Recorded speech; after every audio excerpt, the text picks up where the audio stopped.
חושב שנתניהו כשהוא יוצא למהלך כזה ברמה האסטרטגית, שהוא מעבר לצבאי ולמדיני, הוא יוצא למהלך הזה גם ברמה של מחשבה פוליטית? התשובה קרה היא כן.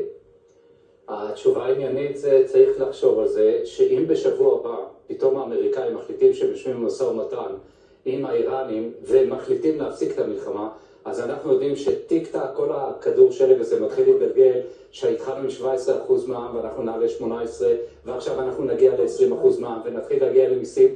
לא יהיה פה מאיפה להביא כסף. אנחנו כבר ב-18, גם חשוב לא מאחר. אנחנו כבר ב-18. אני אומר, אנחנו עכשיו ב-18 ואנחנו נעלה ל-20, כי את הנזק שאנחנו רואים עכשיו, זה נזק של מיליארדים, ומי שלם את זה?